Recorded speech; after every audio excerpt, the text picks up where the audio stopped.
Hi, it's Neil Sean here on Your Entertainment News with a multi-talented man sat next to me. It is the one and only Mr. Bob Golding, who tells us all about his fantastic stage show, Morecambe. Remember though, Bob? Yes. If you miss it, you miss out. Who's it? Don't miss Bob today on Your Entertainment News. Thank you. Careful.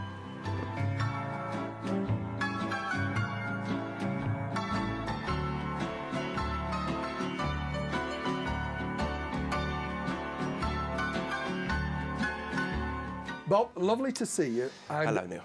you're gearing up for yet another tour Yes. of your wonderful stage show, Morecambe. Tell us all about it. Well, firstly, I'd like to say it was mine, but there's a couple of geniuses involved in it other than me. Not that I'm a genius by any stretch of the imagination, although sometimes on a Friday night. No, Tim Whitnell, the writer of the piece, I believe you know of him in the past. He's a fantastic guy, and he's one of these blokes that is so talented. Everything he puts his mind to is brilliant. I hate him and love him for it in the same measures. But he came up with this script. Guy and I, Guy Masterson, had put our heads together about possibly doing a one-man play about something at the Edinburgh Festival. He's kind of the solo maestro, they call him, the king of one-man shows, if you like, having done Under Milkwood, Animal Farm, several others for many, many years. So Guy and I knew we wanted to do something, and it was what to do. So we sat down with Anna Murphy, the producer, and Tim and Guy, and we knew that Eric Morecambe was a possibility. People have often said to me in my life that you look like Eric. You know, you've got something about you, maybe a couple of mannerisms. Obviously, I'm much younger than Eric was when he came to his early death in '84 at 58. And our intention really was only to go to Edinburgh to do the festival. Wow. To do 4 weeks at the festival. I mean, I'd never done a one-man play before, so for me, it was the big thing was, wow, I'm doing a one-man play, not necessarily playing my hero. That all came much later. But once we got to Edinburgh, the stakes were higher, and obviously there's a lot of celebrity people around and a lot of people waiting with daggers, perhaps, in the wings to see if we were going to do Eric justice. So for all of us, I think it was quite a nerve-wracking time. But thankfully, and I hugely have to point to Tim, the writer, on this, that it's such a sensitive piece in that it champions Eric and Ernie as much, but also kind of reminds us how much we miss him, and there won't be that kind of gel, that chemistry on screen again like that. I mean, there'll be other double acts, there'll be other comedy, which is brilliant, but they were unique, you know, and quite right. So we wanted to pay homage, say thank you, and celebrate what they'd done.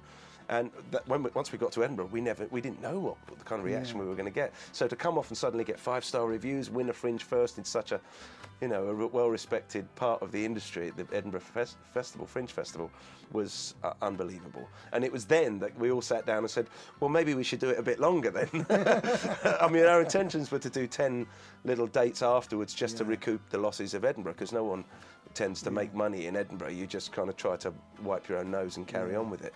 And so that's what we did. But in the middle of that came, the prospect of possibly a West End run, which we had done in last Christmas for 6 weeks, and then this huge tour, and I've just finished a 200-date tour up to this point, and my dad, bless him, worked out that I'd driven 12,000 miles in that time. What I love about the play is that you touch about his mother and the driving force that his mother was, and I think it's beautifully written as well in the way that it incorporates Ernie, because Ernie was as vital as Eric. You know, it was just a gel that they were so well together. Yeah. But I think that his mother, you kind of wonder. Sadie, to me, didn't come across as a showbiz mother. No. She just kind of came across as somebody who didn't want him to be lost. Yes.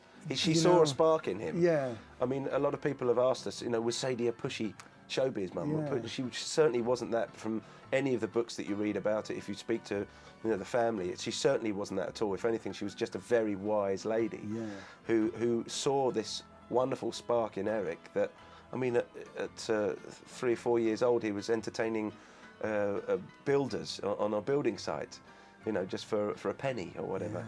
And she saw that and thought, well, hang on a minute, you're not going to be a ruffian and run off behind my back all the time like he was always doing. We're going to put you on stage. We're going to teach you dancing. And I don't think Eric was forced into. I don't think he felt, oh God, do I have to do this? He just thought, oh, this is what I'm supposed to do, and he was a good son in that respect. So now your tour starts when and how long are you going for? Right, we are going from September the 7th. We're starting Cardiff, and it's basically 8 weeks of full week-long runs around the country. So we do Cardiff, this is a good one now, you've got to test me now, not necessarily in the right order, but we're doing Cardiff, we're doing Richmond, Windsor, Winchester, Cambridge, Manchester, Malvern, and there's another one that I've completely forgotten. Oh, but I'm sure we can find out. But yeah, it's 6 weeks on, 1 week off, 1 week on, 1 week off, and then the last week again.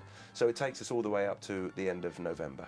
And do you know what you want to do after this is finished, or have you thought about, I mean, I could see this as a great BBC4 drama. To me, I think you'd be right for that. I think there is something in the pipeline as far as a tribute, or not a tribute, the storytelling of Eric and Ernie's early career. Unfortunately, I don't think I'm going to be part of that because I think Victoria Wood's involved. Actually, she's playing Sadie. Yeah, I think that the story is the very early days of Eric and Ernie up to their 20s, and I'm 40 in a few days' time, so I'm a bit too old. But I think we've talked about possibly making it a radio piece, and there may be legs for it to go on again after that. But for the time being, I think as an actor, I'd quite like to say thank you, Eric, and move on to Horizons New.